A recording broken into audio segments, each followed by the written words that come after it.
আপনি জেনে অবাক হবেন যে আজকের যুগে মানুষ নিজের স্বার্থের জন্য কতটা নিচে নামতে পারে, নিজের উদ্দেশ্য পূরণের জন্য কতটা এগিয়ে যেতে পারে এবং কত ভয়ানক ঘটনা ঘটাতে পারে তা কল্পনার বাইরে। আজ আমরা আপনাকে এমন একটি অপরাধের কথা বলতে যাচ্ছি যেখানে অপরাধীরাও নিশ্চিন্ত ছিল এবং স্বীকার করা পরিবারও বেখবর ছিল, কিন্তু পুলিশ কাউকে না জানিয়ে ক্রমাগত তাদের তদন্তে ব্যস্ত ছিল।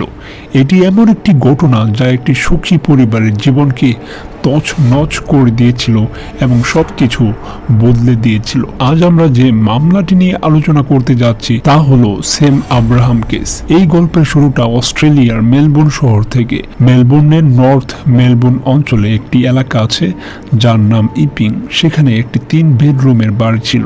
এই বাড়িতে ভারতীয় বংশোদ্ভূত আব্রাহাম পরিবার বাস করত। পরিবারের স্বামী সেম আব্রাহাম, স্ত্রী সোফিয়া আব্রাহাম এবং তাদের 6 বছরের ছেলে ছিল। ঘটনাটি 2015 সালের। সেম অস্ট্রেলিয়ায় নিজেই একটি ফরেক্স কোম্পানিতে কাজ করতেন আর সোফিয়া আইটি সেক্টরে চাকরি করতেন। এই পরিবার মূলত ভারতের কেরালা রাজ্যের কোল্লাম জেলার কারাবাল গ্রামের বাসিন্দা ছিল।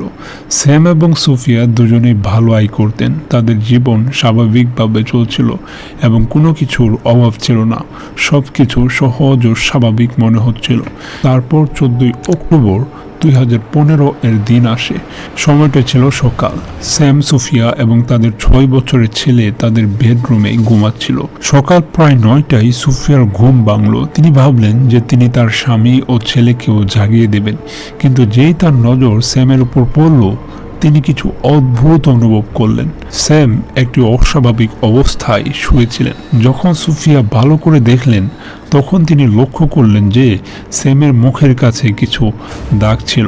মনে হচ্ছিল যেন ফেনা বেরিয়ে এসেছে। আতঙ্কিত হয়ে সোফিয়া স্যামকে জাগানোর চেষ্টা করলেন, কিন্তু কোনো সাড়া পেলেন না। তিনি অনেকবার ডাকলেন, ঝাঁকালেন, হাত দিয়ে নড়ানোর চেষ্টা করলেন, কিন্তু স্যামের মধ্যে কোনো নড়াচড়া ছিল না। ধীরে ধীরে তিনি বুঝতে পারলেন যে স্যামের শ্বাসও বন্ধ হয়ে গেছে। এই অবস্থা দেখে সোফিয়া সম্পূর্ণ আতঙ্কিত হয়ে গেলেন এবং অবিলম্বে জরুরি সেবা 333 নম্বরে কল করলেন ও অ্যাম্বুলেন্স বাড়িতে পৌঁছে গেল। ডাক্তাররা ঘটনাস্থলেই স্যামকে পরীক্ষা করলেন এবং জানতে পারলেন যে স্যাম আব্রাহাম মারা গেছেন। এই কথা শুনে সোফিয়া জোরে জোরে কাঁদতে শুরু করলেন। সে বুঝতে পারছিলেন না যে সামনে কি হবে। তার 6 বছরের ছেলে এখন অনাথ হয়ে গেছে। পরিবারের সামনে জীবন কিভাবে চলবে, এই প্রশ্ন সোফিয়াকে পীড়িত করছিল। স্যাম ও সোফিয়ার বাবা মা তখনও কেরালাতে থাকতেন, তবে সোফিয়ার বড় বোন সোনিয়া মেলবোর্নেই থাকতেন এবং একটি হাসপাতালে নার্স হিসেবে কাজ করতেন। যখন এই ঘটনা ঘটল তখন সোফিয়া অবিলম্বে তার বোন সোনিয়াকে ফোন করে সব কথা জানালেন। শীঘ্রই পুলিশকেও ডেকে আনা হলো। এই ঘটনা আব্রাহাম পরিবারের পুরো পৃথিবী বদলে দিয়েছিল।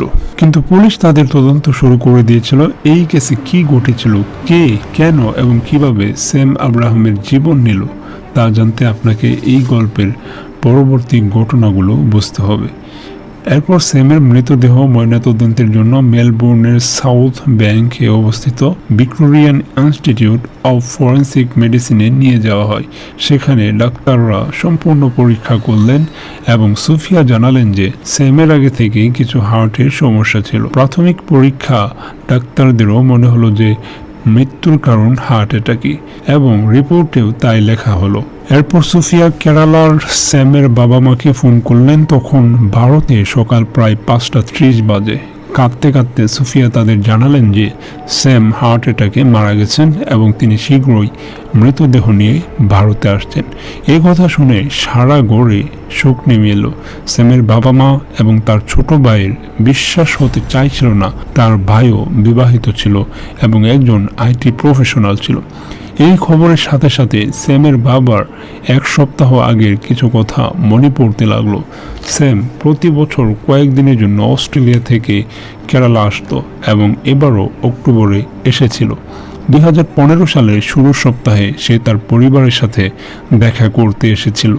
এবার সে তার স্ত্রী ও ছেলেকেও নিয়ে এসেছিল, কিন্তু এবার স্যামের আচরণ কিছুটা অদ্ভুত ছিল।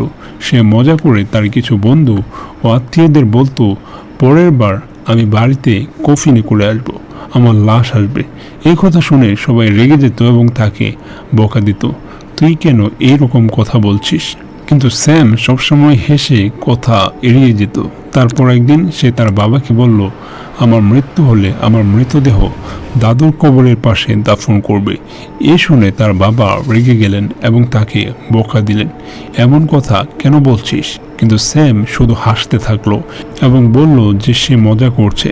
কয়েকদিন পরে 11 অক্টোবর স্যাম তার স্ত্রী ও ছেলের সাথে অস্ট্রেলিয়ায় ফিরে গেল এবং তারপর 14 অক্টোবর তার মৃত্যুর খবর এলো। এখন বাবা চিন্তায় পড়লেন, স্যাম কি আগেই তার মৃত্যুর আভাস পেয়েছিল? 3-4 দিন কেটে গেল। 18 অক্টোবর স্যামের মৃতদেহ ভারতে আনা হলো। তার সাথে সুফিয়া ও তাদের ছেলেও ছিল। বাড়িতে আবার সুখ নেমে এলো। কারোর বিশ্বাস হতে চাইছিল না যে স্যাম এখন এই পৃথিবীতে নেই। সে পুরোপুরি সুস্থ ছিল, তার কোনো গুরুতর অসুস্থতা ছিল না। তাহলে হঠাৎ হার্ট অ্যাটাক কীভাবে এলো? কিন্তু যা হয়েছিল খ্রিস্টান রীতি অনুযায়ী স্যামকে দাফন করা হলো। এখন প্রশ্ন ছিল সামনে কি হবে। যেহেতু সুফিয়া মেলবোর্নে চাকরি করত, তাই তাকে কয়েকদিন পরে ফিরতে হবে। পরিবারের সদস্যরা চিন্তিত ছিলেন যে তিনি সেখানে একা কিভাবে থাকবেন, সন্তানকে কিভাবে সামলাবেন। কিন্তু বাধ্য হয়ে 4-5 দিন পর সুফিয়া তার ছেলেকে নিয়ে অস্ট্রেলিয়ায় ফিরে গেলেন। তবে সেখানে পৌঁছানোর পরও তিনি তার শ্বশুর শাশুড়ির সাথে ক্রমাগত যোগাযোগ রাখলেন। প্রতি শনিবার তার কল আসতো এবং তিনি স্যামের বাবা মায়ের সাথে কথা বলতেন। কিন্তু কারোরই ধারণা ছিল না যে এই গল্পে সামনে এমন কিছু আসবে যা সবাইকে চমকে দিবে। সব কিছু ধীরে ধীরে স্বাভাবিক হতে শুরু করলো। কিন্তু তখনই মেলবোর্ন পুলিশের কাছে স্যামের ফরেন্সিক রিপোর্ট এসে গেল। টক্সিকোলজি রিপোর্টে প্রকাশিত হলো যে স্যামের মৃত্যু হার্ট অ্যাটাক থেকে নয়, বরং সাইনাইড বিষের কারণে হয়েছে। স্যামের পেটে কমলার রস পাওয়া গেল, যাতে প্রচুর পরিমাণে সায়ানাইড মিশানো ছিল। এছাড়া অ্যাভোকাডো মিল্ক শেকেও নেশা জাতীয় রাসায়নিক পাওয়া গেল। পুলিশের কাছে এই মামলাটি এখন কেবল একটি মৃত্যু নয়, বরং একটি সন্দেহজনক হত্যা মামলায় পরিণত হয়েছে। শুরুতে পুলিশ সুফিয়াকে কিছু প্রশ্ন করলো, কিন্তু সে জানালো যে তারা সবসময়ের মতো স্বাভাবিক খাবার খেয়েছিলেন, কোনো বাইরের জিনিস খাননি। তাহলে এত পরিমাণ সায়ানাইড কিভাবে তার শরীরে গেল? পুলিশ এই মামলাটিকে গুরুত্ব সহকারে নিতে শুরু করলো, কিন্তু একটি বড় সমস্যা ছিল, তাদের কাছে কোনো কঠোর প্রমাণ ছিল না। এখন প্রশ্ন ওঠে, এটি কি আত্মহত্যা ছিল নাকি সুফিয়ার কথায় কোনো মিথ্যা লুকানো ছিল? এবং সবচেয়ে বড় কথা, যদি এটি হত্যা হয় তাহলে হত্যাকারী কে ছিল? ডিটেকটিভ ও তাদের দল মামলাটিকে গভীরভাবে তদন্ত করার সিদ্ধান্ত নিলেন। সবচেয়ে প্রথম প্রশ্ন ছিল, বাড়িতে সায়ানাইড এলো কিভাবে? এটি কোনো সাধারণ জায়গায় পাওয়া যায় এমন জিনিস নয়। এটি কোনো বাইরের ব্যক্তি দিয়েছিল যার স্যামের প্রতি শত্রুতা ছিল, অথবা কোনো ঘনিষ্ঠ ব্যক্তি এটি ব্যবস্থা করেছিল। কিন্তু প্রতিবেশীরা জানালো যে 13 ও 14 অক্টোবরের মধ্যে কোনো অজানা ব্যক্তিকে বাড়ির আশেপাশে দেখা যায়নি। সিসিটিভি ফুটেজও খতিয়ে দেখা হলো, কিন্তু তাতে বিশেষ কিছু পাওয়া গেল না। এখন পুলিশ স্যামের পরিবারের উপর নজর রাখতে শুরু করলো, বিশেষ করে তার স্ত্রী সুফিয়ার উপর।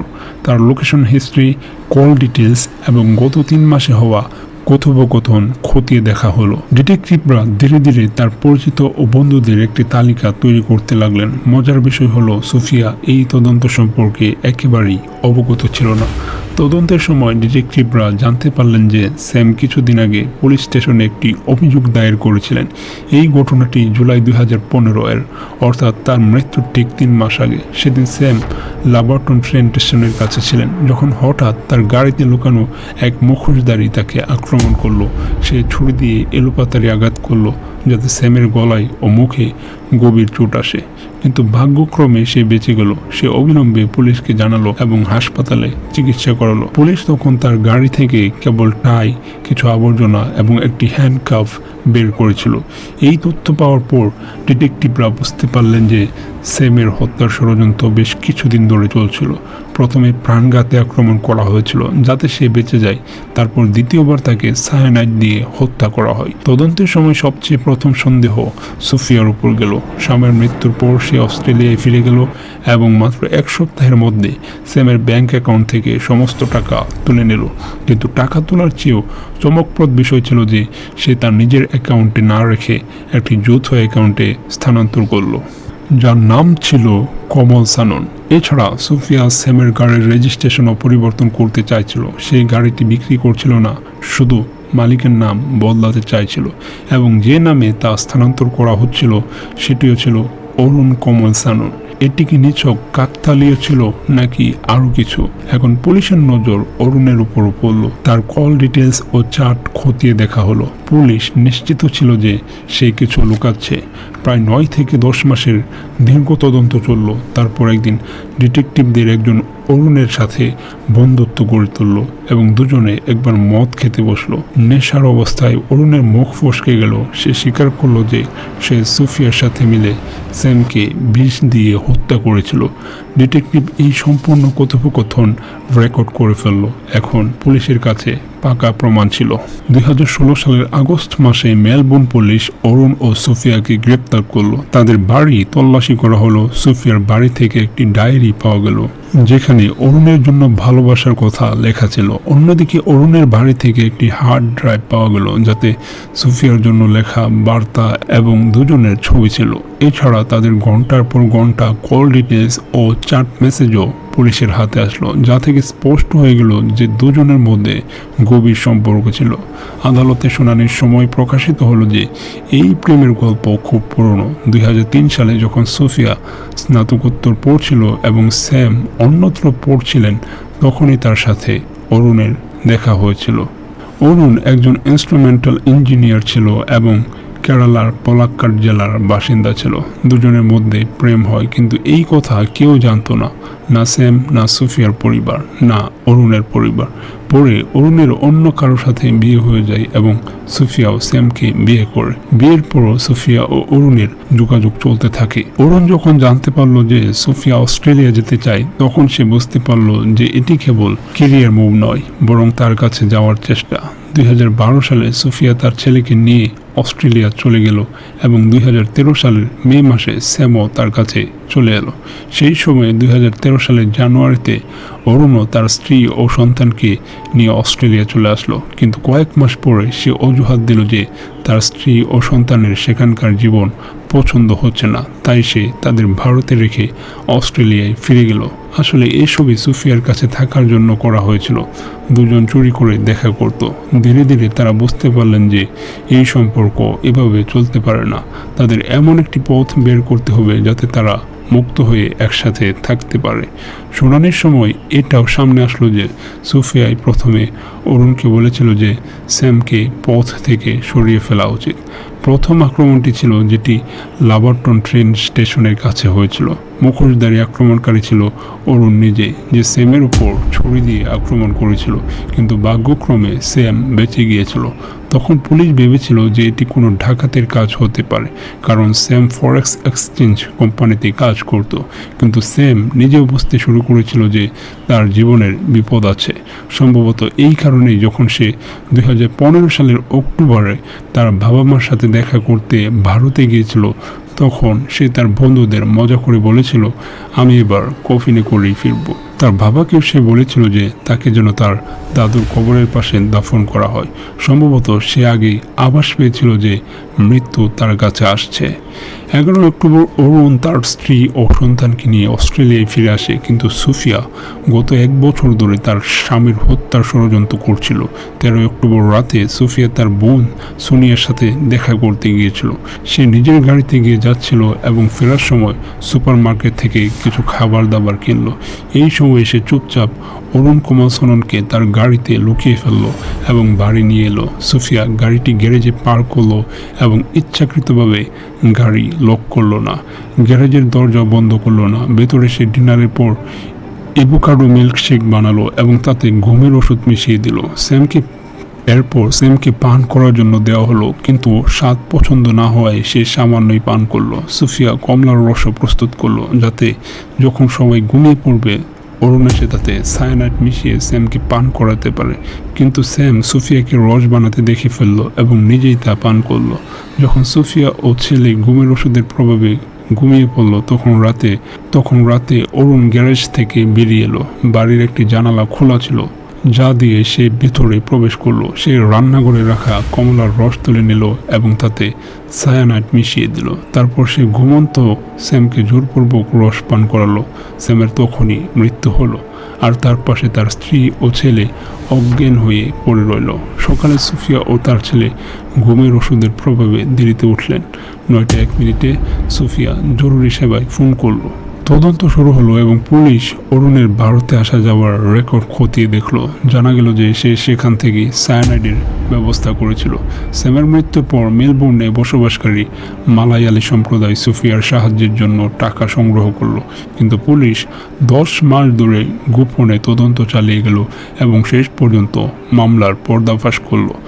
2018 সালের ফেব্রুয়ারিতে ভিক্টোরিয়া সুপ্রিম কোর্ট তাদের আব্রাহামের হত্যার জন্য দোষী সাব্যস্ত করল। 2018 সালের জুনে সুফিয়াকে 22 বছরের কারাদণ্ড দেওয়া হলো, যার মধ্যে ন্যূনতম 18 বছর জেলে কাটাতে হবে।